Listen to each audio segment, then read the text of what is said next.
हर हर महादेव। ओम नमः शिवाय। शिव पुराण का आरंभ करते हैं आज। शिव पुराण के पढ़ने से देवराज इंद्र को शिवलोक की प्राप्ति तथा चंचला का पाप से एवं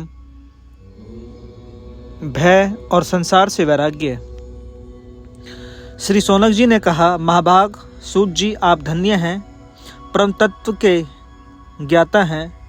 आपने कृपा करके हम लोगों को यह बड़ी अद्भुत एवं दिव्य कथा सुनाई है।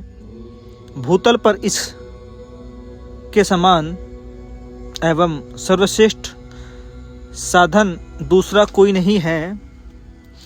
यह बात हमने आज आपकी कृपा से निश्चय पूर्वक समझ ली है। सूत जी, कलयुग में इस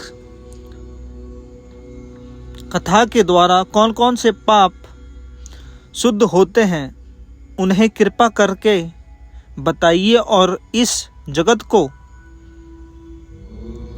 कृतज्ञ कीजिए। सूत जी बोले, मुने, जो मनुष्य पापी, दुराचारी, खल और काम क्रोध आदि में निरंतर डूबा हुआ है, वह भी इस पुराण के श्रवण पढ़ने से स्वयं ही शुद्ध हो जाता है।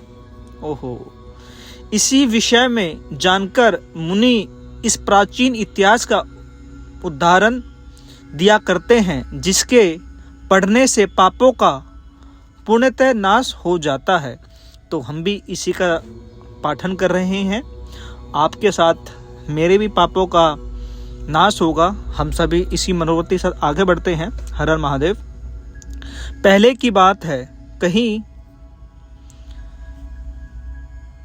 किराते के नगर में एक ब्राह्मण रहता था, जो ज्ञान में अत्यंत दुर्लभ, दरिद्र, रस बेचने वाला तथा वैदिक धर्म से विमुख था।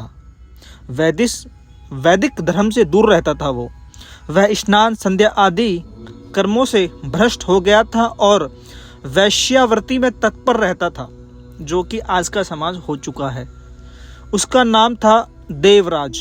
वह अपने ऊपर विश्वास करने वाले लोगों को ठगा करता था, उनको लूटा करता था। उसने ब्राह्मण, क्षत्रिय, वैश्य, शूद्र तथा दूसरों को भी अनेक बहानों से मारकर उनका धन हड़प लिया था, परंतु उस पापी का थोड़ा सा भी धन कभी धर्म के काम में नहीं लगता था।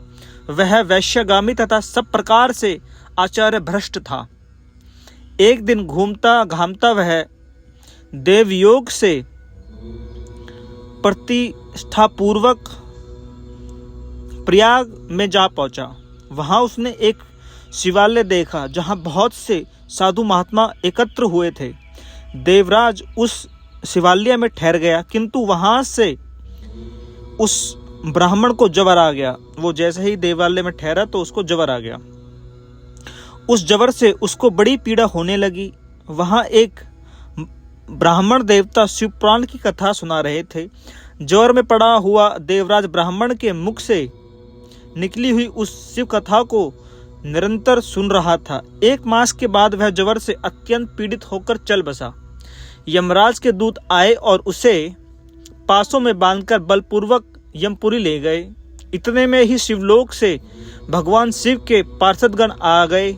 उनके गौर अंग कपूर के समान उज्जवल थे, हाथ में त्रिशूल से सुशोभित हो रहे थे। उनके संपूर्ण अंग भस्म से उद्घाटित थे और रुद्राक्ष की माला उनके सर की शोभा बढ़ा रही थी।